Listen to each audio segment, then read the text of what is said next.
एक गांव में सोनू और सुनीता नाम के भाई बहन रहा करते थे। जब छोटे थे तभी उनके माता पिता का देहांत हो गया था। तब से सोनू और सुनीता अनाथ की जिंदगी जी रहे थे।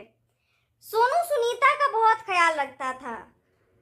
उनके माता पिता बहुत गरीब थे, इसीलिए उसके पास रहने को घर नहीं था। सोनू अपनी बहन के साथ फुटपाथ पे ही रहा करता था। सोनू काम करके अपना और अपनी बहन का पेट भरा करता था। वो वहीं फुटपाथ पे खाते पीते और सो जाते। जैसे तैसे उनकी जिंदगी गुजर रही थी। एक दिन सोनू गाड़ी साफ कर रहा था। तभी गाड़ी का मालिक बोलता है, अरे, यह कैसे गाड़ी साफ किया तुमने? ऐसे गाड़ी साफ किया जाता है क्या? मालिक, मैं फिर से साफ कर देता हूँ। मुझे जल्दी जाना है। रहने दे रहने दे, ये ले अपना 2 रुपये। मालिक, थोड़ा ज्यादा मिल जाता तो अच्छा होता। जैसा गाड़ी साफ किया है पैसा वैसा ही मिलेगा। चुपचाप ये पैसे ले और भाग यहाँ से। ये कहकर गाड़ी का मालिक गाड़ी लेकर वहां से चला जाता है। सोनू ने सोचा, इससे काम नहीं चलेगा। कोई दूसरा काम देखना होगा मुझे। इस पैसे से तो मैं सुनीता को एक वक्त की रोटी भी नहीं खिला सकता। फिर वो दोनों एक होटल में काम मांगने के लिए जाते हैं। पर उस होटल का मालिक उनसे कहता है, अभी कोई काम नहीं है। हाँ, बर्तन मांजने का काम है, क्या तुम लोग कर पाओगे? सोनू को पैसे की जरूरत थी, इसीलिए वो 20 रुपये में ही काम करने के लिए राजी हो जाता है।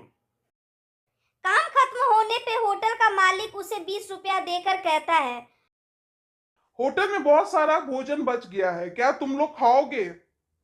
वो दोनों राजी हो जाते हैं। सोनू और सुनीता बड़े प्यार से भोजन करते हैं और होटल के मालिक को धन्यवाद देकर चले जाते हैं। फिर रास्ते में एक आदमी मिलता है। वो सोनू से पूछता है, ये सामान स्टेशन तक पहुंचाना है, क्या तुम लोग कर पाओगे? मैं इसके 50 रुपए दूंगा। सोनू तुरंत तैयार हो जाता है। सुनीता वहीं फुटपाथ पर सोनू के आने का इंतजार करती है और सोनू सामान लेकर स्टेशन तक पहुंचता है। तब तक दोपहर हो जाती है और सामान का मालिक उसे पैसे देता है। तभी सोनू की नजर स्टेशन पे एक कपल पे पड़ी। उसके पास एक छोटा बच्चा था। वो कुछ खाने के लिए जिद कर रहा था। औरत उस बच्चे की जिद पूरा करने के लिए उसे चिप्स खरीद कर देती है और उस बच्चे के हाथ में जो रोटी थी उसे फेंक देती है। सोनू मन ही मन सोचने लगता है, जिसे भूख लगी है भगवान उसे नहीं देता है, और जिसके पास सब कुछ है उसे उसकी कदर नहीं होती। तभी सोनू को उसकी बहन की याद आती है। वो उसके लिए खाना खरीद के जल्दी में भागता है।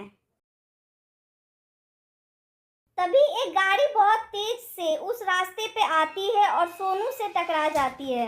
सोनू बेहोश हो जाता है। जब उसे होश आता है तब वो हॉस्पिटल में होता है। उसके सामने सूरज नाम का आदमी खड़ा मिलता है।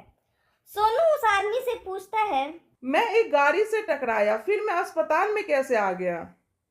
वो गाड़ी मेरी ही थी। मेरी वजह से आज तुम्हारा यह हाल हुआ है। तुम चिंता मत करो, मैं अस्पताल का बिल भर दूंगा। तभी सोनू को महसूस हुआ कि उसके दोनों हाथ नहीं हैं। सोनू की तो मानो पूरी दुनिया ही उजड़ गई थी। वो जोर जोर से रोने लगा। मुझे माफ कर दो बेटा, आज मेरी वजह से तुम्हारी यह हालत हुई है। मैं तुम्हें घर छोड़ देता हूँ। मेरा कोई घर नहीं है साहब। फिर तुम कहाँ रहते हो? हम तो फुटपाथ पे रहते हैं साहब। अच्छा चलो, मैं तुम्हारी बहन के पास छोड़ देता हूँ। सोनू अपने बहन के पास चला जाता है और सोनू को पता था कि उसकी बहन कहाँ होगी। फुटपाथ पे सुनीता को न पाके सोनू समझ गया और वो बोलता है, साहब, आप मुझे मंदिर तक छोड़ दीजिए। मुझे पता है मेरी बहन मंदिर में होगी।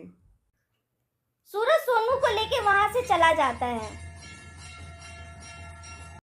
सुनीता अपने भाई की यह हालत देख के जोर जोर से रोने लगती है।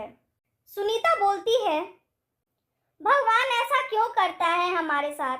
बचपन में माता पिता को छीन लिया और अब आपकी ये हालत। हालत, हम कैसे रहेंगे अब भैया? तभी सोनू सुनीता से कहता है, ऐसा कुछ नहीं है, भगवान के घर देर है अंधेर नहीं। तू बस हिम्मत रख, एक दिन भगवान सब ठीक करेंगे। सुनीता, अब तो मेरी हालत नहीं है कि मैं काम कर पाऊंगा। अब हम लोग मंदिर के बाहर भीख मांगा करेंगे, उससे हमारा गुजारा हो जाएगा, तुम परेशान मत हो। अब सोनू और सुनीता मंदिर के बाहर रोज भीख मांगते थे। कोई उन्हें पैसे देता था तो कोई उन्हें खाने की चीजें। अब ऐसे ही उन दोनों की दिन बीत रहे थे।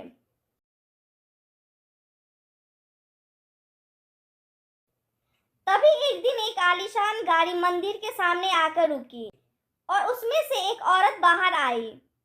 वो मंदिर में पूजा करने के लिए चली जाती है। थोड़ी देर बाद वो औरत मंदिर से बाहर आती है। तभी उसकी नजर सोनू और सुनीता पे पड़ती है। उन्हें देखकर वो अपने बैग से एक रोटी निकालकर उनके सामने फेंकती है। तभी सुनीता गुस्से में उस औरत से कहती है, मैडम, आपको रोटी देनी है तो हाथ में दो, ऐसे फेंको मत। ऐसे फेंकने से रोटी खाने के लायक नहीं रहती। मुझे मत सिखाओ कि मुझे क्या करना है क्या नहीं। मेरा मन करेगा तो मैं हाथ में दूंगी, नहीं तो फेंक के दूंगी। मैडम जी, इतना घमंड अच्छा नहीं। अच्छा, तो तू मुझे समझाई कि मुझे कितना घमंड है। रुक, मैं अभी तुझे बताती हूँ। इतनी सी तो है, लेकिन बातें तो देखो इसकी। ऐसा कहकर वो औरत सुनीता को मारने लगी और वो बहुत जोर जोर से मारने लगी। सुनीता जोर जोर से रोने लगती है।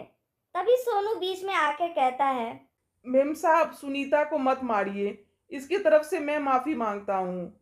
आपने रोटी जमीन पर फेंका, इसीलिए सुनीता आपसे यह बात कही। इसमें सुनीता की कोई गलती नहीं है।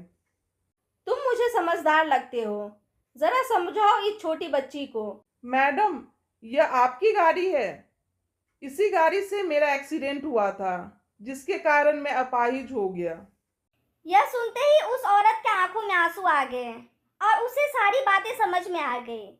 उसने बोला, मेरे पति ने मुझे बताया था कि उसकी गाड़ी से किसी बच्चे का एक्सीडेंट हो गया है। अच्छा, तो वो तुम हो। मुझे माफ कर दो बेटा, मैंने तुम लोगों के साथ बहुत बुरा बर्ताव किया। हमारी कोई औलाद नहीं है और मेरे पति को तुम्हारे हाथ के कट जाने का गम इतना सताया कि वो इस दुख को सहन नहीं कर पाए और इस दुनिया से चल बसे। उन्होंने तुम्हें ढूंढने की काफ़ी कोशिश की, लेकिन तुम नहीं मिले।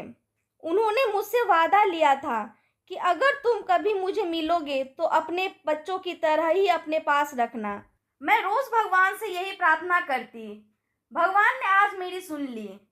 तुम दोनों अब मेरे साथ मेरे घर चलो। सोनू और सुनीता दोनों उस औरत के साथ चले जाते हैं। अब वे दोनों उसके घर में ही बहुत खुश रहने लगते हैं। वे औरत भी उन्हें अपने बच्चों की तरह पाला करती है। वे दोनों वहाँ बहुत खुश हैं।